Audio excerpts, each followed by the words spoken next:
taking questions from you guys. So as with all of our webinars, if you look for the little comment box inside the webinar interface, you're welcome to type in any question that you have during the webinar, and we'll try to get to as many of them as we can. If we don't get to all of them, just make sure that you're registered for the actual webinar, and then after the fact, you'll receive a follow-up email containing all of the questions and answers that we've received during the webinar. So without further ado, I'm privileged to introduce our guest speaker today, Todd Martz. He is the co-author of the CastAway curriculum. So Todd is an associate professor at the Scripps Institution of Oceanography. So welcome, thanks for coming, Todd. Thanks, Xue. So Todd, I've had the privilege of knowing Todd for I think the last decade or so. And Todd is really a scientist who I've admired greatly for his innovative approaches to technology and instrumentation, especially as it applies to ocean chemistry.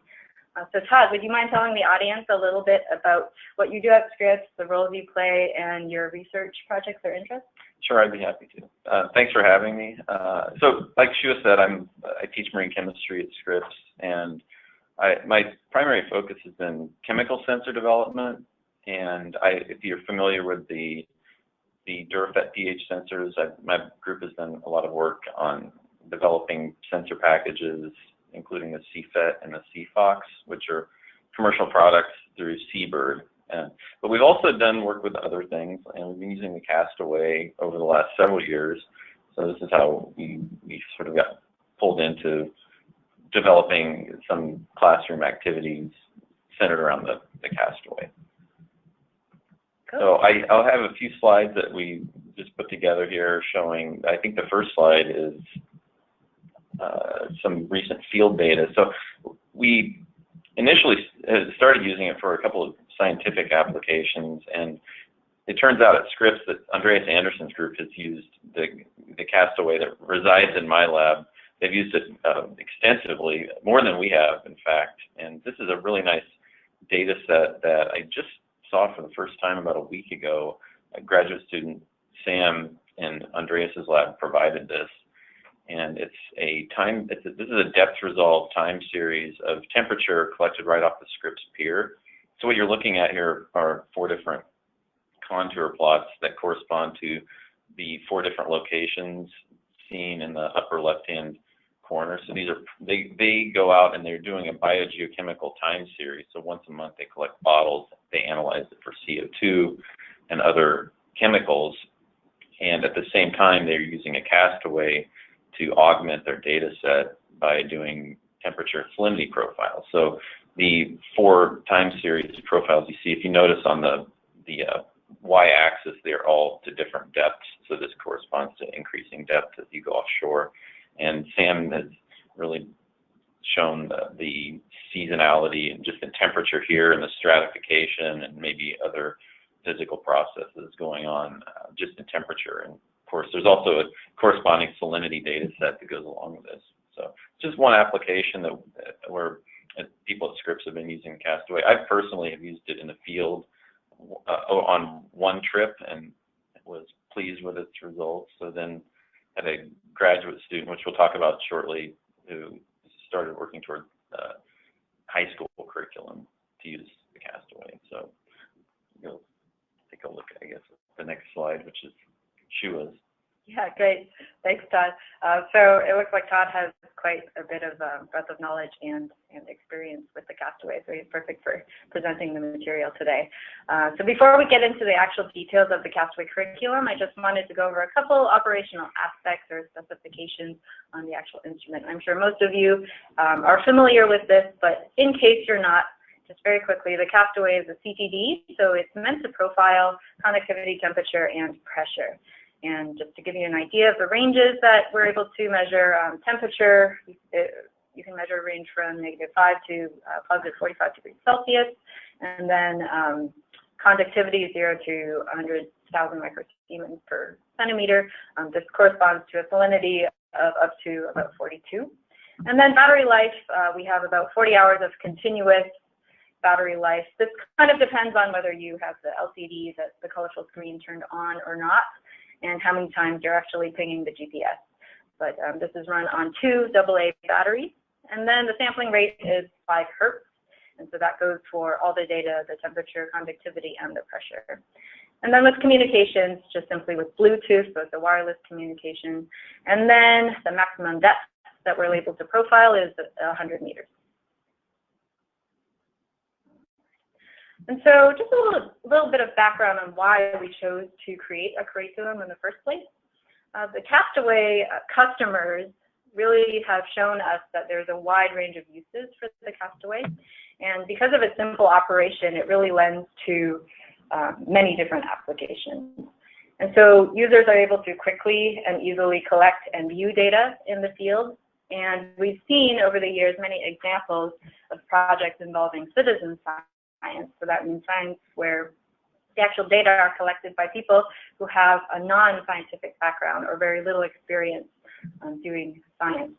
And so an example here that I'm showing is called Fjord Fido. You might have heard of it. It's run by a graduate student at Scripps, Allison Lee, who's pictured in the photo in the lower right. And what these citizen science projects do is, well, this Fjord Fido project in particular, they're taking eco-tourists around the Antarctic and showing them how to use scientific tools to collect data. Then these tourists actually go out and collect the data for research projects and the data analysis that's required for an actual rigorous scientific study. So in this whole citizen science process, you do a lot of teaching to people with non-scientific backgrounds. And the CastAway was really an ideal tool for these guys. And so we thought, well, the CastAway is being used for this sort of application, why not use the CastAway as a formal teaching tool in the classroom? So that's kind of how the curriculum was hatched. And so now, Todd, if you wouldn't mind just explaining, a general overview and some details on the curriculum itself. Sure. So part of Shannon's work as a master's student at Scripps was she was very focused on developing exercises initially for ocean acidification as a topic, but we also started to think about salinity because it's so much easier to make salinity measurements, and that was around the same time the CastAway became available. So we started thinking about how we could incorporate a CastAway into some simple curriculum, and this is kind of the 3-part idea that Shannon and I came up with. And it's the first thing you'll notice if you see the full document is that it's very focused on chemical oceanography, which is that's what you'd expect from a marine chemist. So we have some exercises that are just simply class exercises that can be done without a CastAway. But the 3 bullets here are that we first have a few topics just kind of dealing with the concept of residence time, which is usually one of the very first topics that we talk about in the marine chemistry class that I teach. So all of these things draw from the first-year graduate marine chemistry class that I teach at Scripps. The second is a field component, trying to collect some data using a CastAway with a class in the field. And admittedly, I think this is still, I would consider a work in progress. We're trying to figure out what the best approach is for different classes, but the real requirement here is that you have seawater accessible in one way or another to your class. So it could mean in some cases people would think about doing a point measurement, whereas ideally you'd like to go out and do a profile off of a pier or even perhaps a research vessel. And then the third would be we have some simple exercises where we ask the students to look at the data they collected and compare this to historical data that they could find online, thinking about salinity. And I guess we have a note here that says we welcome feedback on the curriculum and how it works in your classroom. I don't think this has actually been tested in a classroom yet, but Shannon did she did a little bit of a test with the ocean acidification curriculum that she developed, but to my knowledge, it hasn't really been tested yet in a classroom. So we're at the very early stages of developing this lesson plan. Yeah. So like Todd said, if you have any suggestions, if you try this out and one part of the activity works or doesn't work or could stand for improvement, just please let us know. We're open to changes. So this is the first part. We'll just kind of scroll through a few slides here that show the 3 different parts. But in the introduction to salinity, we again take the chemical view and go through a couple of lecture topics and talk about things related to salinity, including the periodic table and how it relates to the elements in seawater, and also what oceanographers, chemical oceanographers refer to as the law of constant proportions, which I'll just have a couple of slides here that show the examples of slides that we would include in the curriculum. This is actually a figure that's available on Wikipedia, and I really, in recent years, have gravitated towards suggesting Wikipedia because it's quite good now in its content. So it's very easy to point people to various pages on oceanography and Wikipedia and feel confident that the information there is good. So this is a kind of introductory figure I like to show students that shows the breakdown of the major ions in seawater.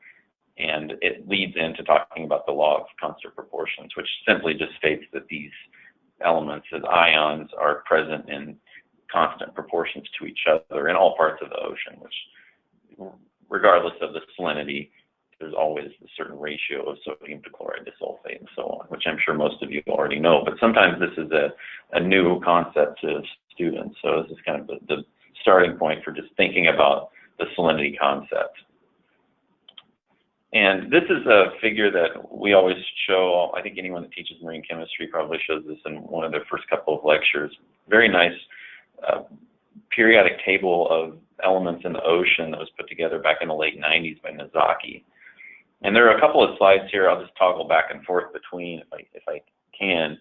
This has been updated by Ken Johnson at MBARI with a live clickable periodic table, but the original table shows essentially the same data that are on Ken's website, and these are vertical profiles of the elements in the ocean. So this is clearly contained in this figure. There are a lot of advanced topics that you could get into that we wouldn't in a simple salinity exercise for high school students. But there are a few things that we point out here to the students, including which profiles are conservative versus which profiles are non-conservative or biological in nature versus scavenged elements. So we talk about the main element types, and then you can also see, you can't quite see on this slide, but there are concentration ranges also shown in this figure. So you can talk about how certain elements are very high in concentration versus how others go all the way down to the picomolar level.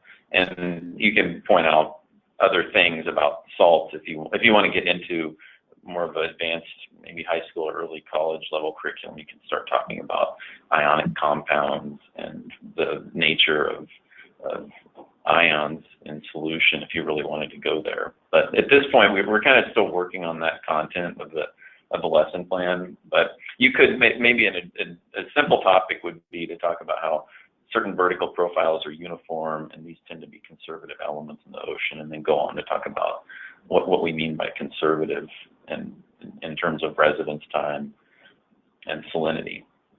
So it sounds like this curriculum can be geared towards very simple, high school or upper high school level to all the way to, beginner college, if you really wanted to go into those details. Yeah, you can certainly lose people immediately anytime you show a picture of a periodic table.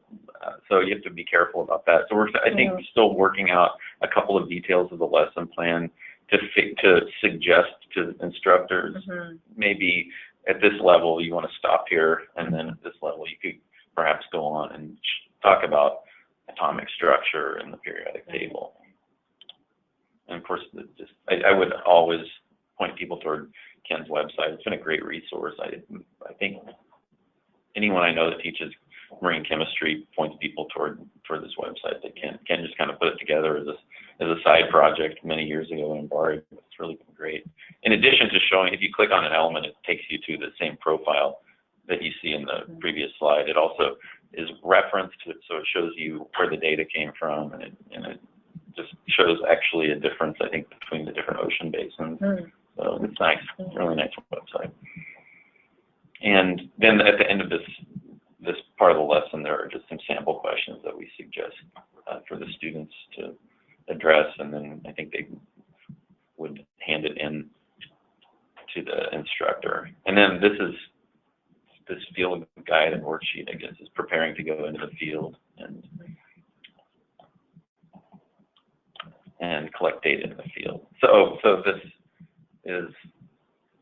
is still part of the first lesson, the residence time worksheet. We're updating this still, but this is some simple problems that we've suggested in relation to residence time. And the idea of residence time may be foreign depending on what level the students are at. So Shannon put together a few simple examples of residence time outside of oceanography. But this particular example is something along the lines of, there are 800 students in a school, and if 200 graduate and 200 come in, what's the residence time of a student in your high school type activity? And I think we also are encourage the students and the instructor to think about examples of residence time. So it's kind of leading up to the idea of element residence time in the ocean. So this is all kind of warm-up activities that are just to get students thinking about salinity, still independent of using the instrument in the classroom.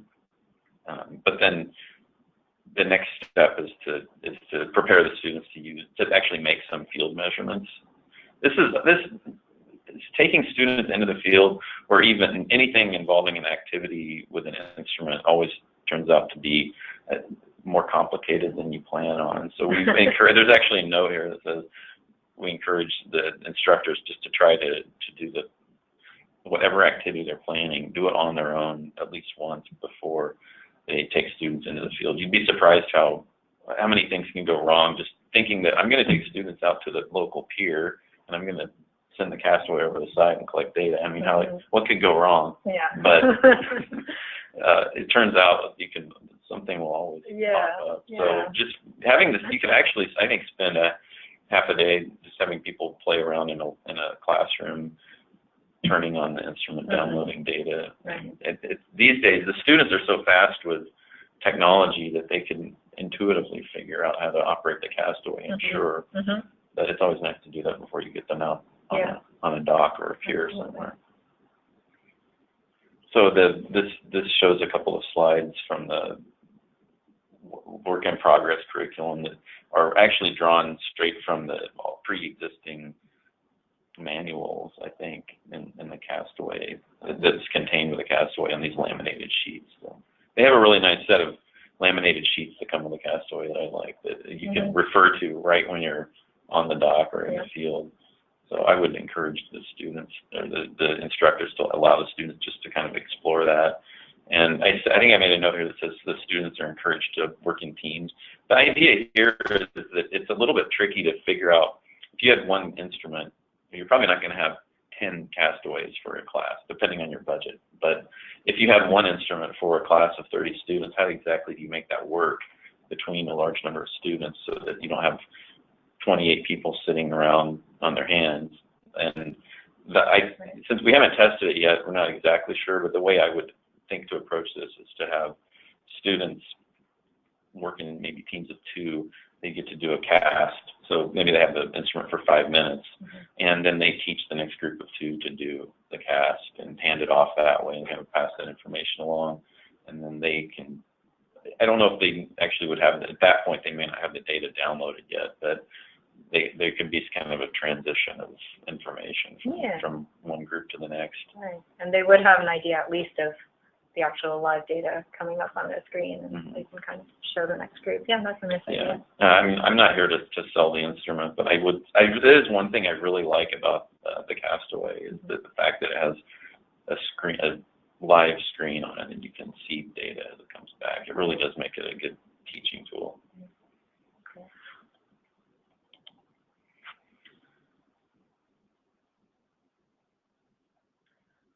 So then I guess the next part of the CastAway curriculum would involve the actual data analysis of what was measured.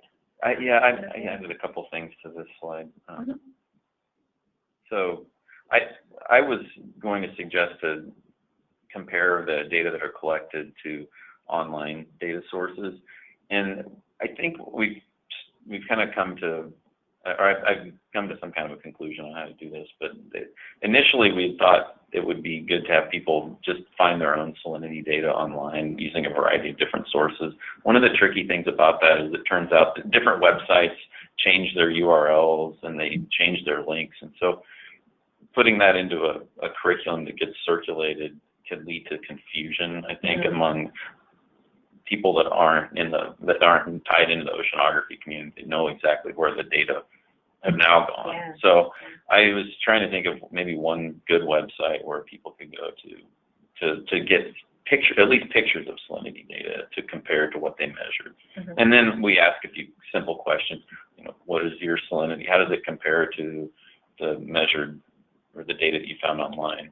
And I think the one that I've kind of settled on is NODC. It's a site that we know isn't really going to go away anytime soon. You can Google NODC and you're going to find something that within a few clicks you can get the pictures of salinity data. So this is the National Oceanographic Data Center, which actually has been renamed the National Centers for Environmental Information. But the URL is given here, and I think it may just turn out that it's something that we have to update once a year on whatever curriculum gets handed out. But this is the kind of thing that I would expect students to, with a little bit of help, be able to find contour plots or profiles of oceanographic temperature and salinity to compare to theirs. And you can ask questions like, is the salinity at your measured site higher or lower than what you see in the Pacific Ocean or the Atlantic Ocean here, and why might it not be the same?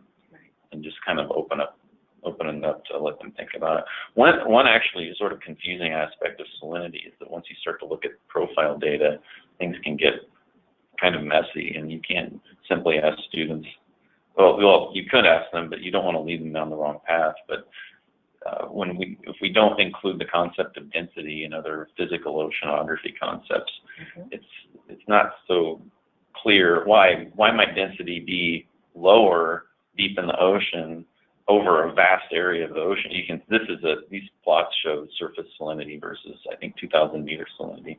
Just grabbed these off the NODC website. But one sort of counterintuitive thing that students might think, well, density is probably lower at the bottom of the ocean because more salt makes it more dense and it sinks. But in fact, temperature is such an important thing that vast areas of the ocean have lower salinity in the midwater and in the deep. Right. So these are more slightly more advanced concepts that can be discussed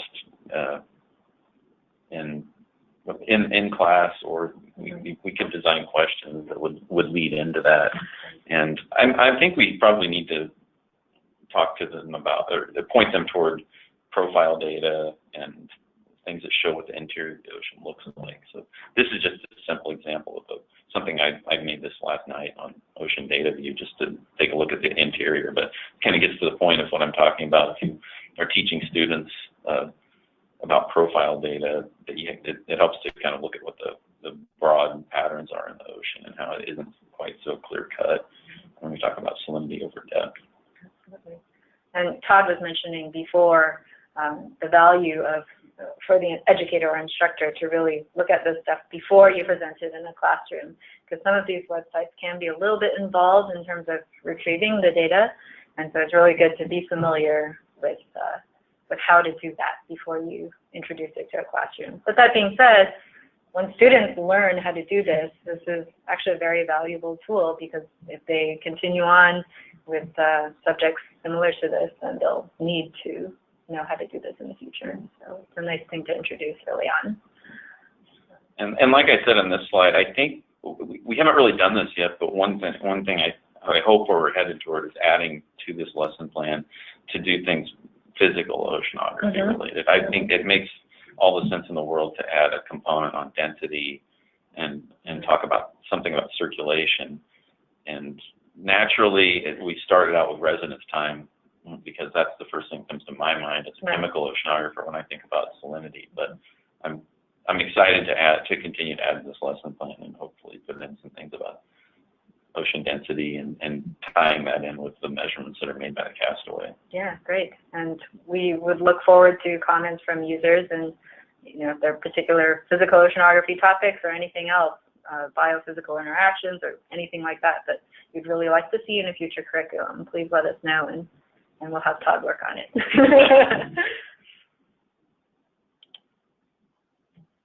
All right, so that about sums up the curriculum material that we have for you today. Just a reminder that the curriculum will now come standard with all future CastAway orders. They'll come on a USB. So this includes the curriculum, worksheets, and PDFs, all the information that you need, along with the slides that Todd mentioned earlier. And this will be available in January 2019. So again, we welcome any feedback and suggestions, and we just want to give a big shout out to you and Shannon for really doing all the hard work on this curriculum. So thank you again. And with that, thank you for your attention today, and we will open it up to questions.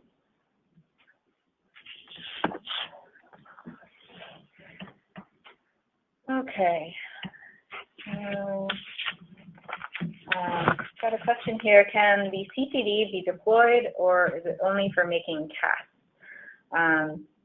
The CTD can be used in a variety of different ways. So making casts or profiles is the main method we like, but we have seen people use the CTDs as a point measurement tool, as Todd mentioned, or being deployed in a fixed location. The only issue with either point measurement or fixed location or being deployed moored is that the CTD does not come with a pump. So there's a flow-through cell, and if water stands in that cell for too long, the temperature can actually be altered just from the electronics themselves. And so it's very important to keep water flushing through that cell continuously. So if you do have the CastAway stationary, you just want to keep in mind that you want water to be flowing through at all times. So if you're in an environment where there are higher currents or higher flows, then that's fine. So just keep that in mind. But it is flexible to deploy in those different situations. One of the other things I've noticed, it's not really designed to be deployed in a moored type sense, because it's not supplied with a communications cable like a normal moored CTD would be. So it is really built for measurements made by a person on site. Yes, definitely much easier to do that. Let's see, how often does it need to be calibrated? About once a year. We usually recommend once a year. That's how long we've seen the drift go towards the boundaries of the specifications. And so definitely try to get your instrument in once a year if you can.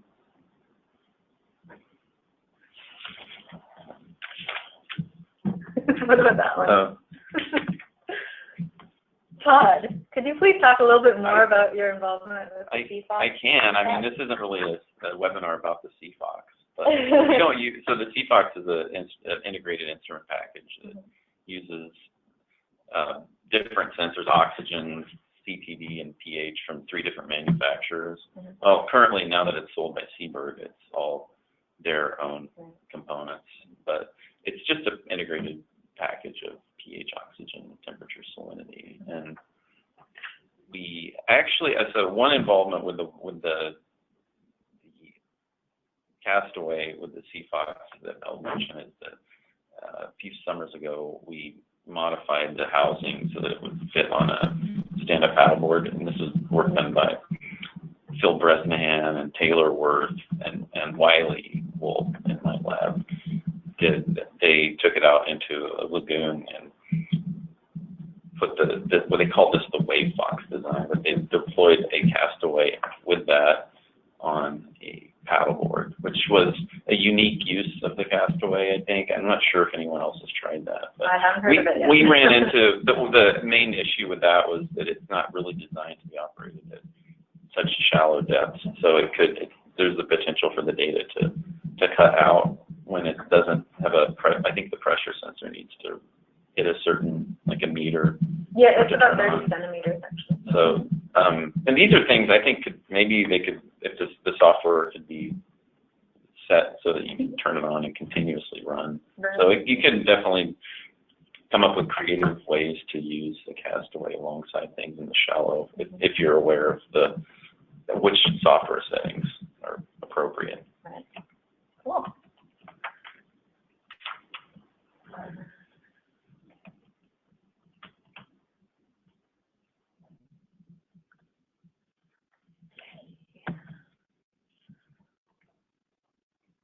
Can I take the CastAway diving? Can I see the screen underwater? You can take the CastAway diving. Let's see, logistically, yeah, you can operate the CastAway underwater. There's a magnetic stylus, so whether you're wet or dry, you can turn it on and let it go. You won't be able to do a GPS location if you're starting it underwater, obviously. So if you want your GPS fixed, just do it up on land, and then you can start diving. As far as the screen goes, you can't see live data coming in when you're actually recording data, but you can see how many samples you've been collecting.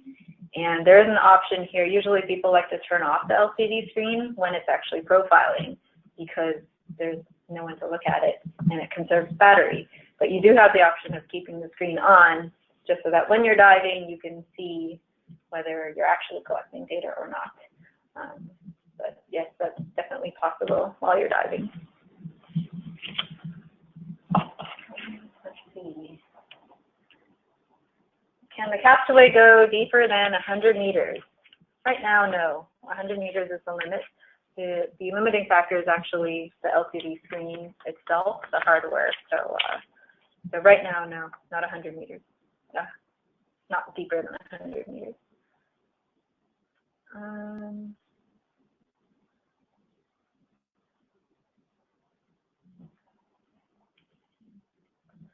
Can you recharge the battery? That will be up to you. Again, it takes 2 AA batteries. So if you purchase 2 rechargeable AA batteries, then you can recharge them. It's totally up to you. And the point of having 2 AA batteries is that if you're in the field in some location where you don't have access to Amazon or something, you can just go run to a store and grab batteries if you need them.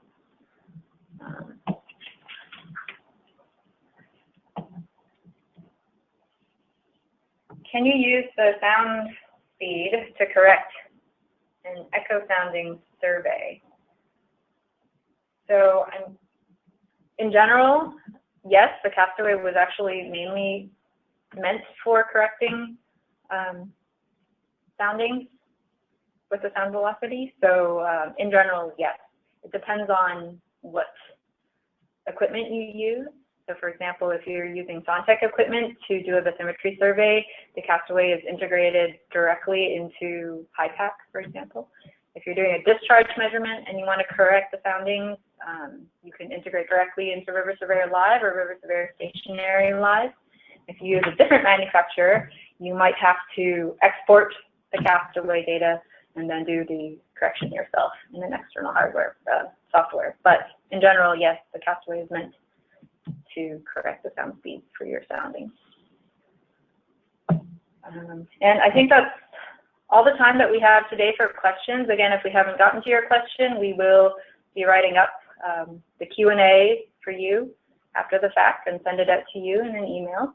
So thank you again for your attention, and for all of our customers out there, just a reminder that we are nearing the end of the year and SonTek will be closed from December 24th through January 1st. So business will resume on January 2nd. So if we don't see you or hear from you, happy holidays to you and your families, and we will talk to you in the new year. Thank you. Bye-bye.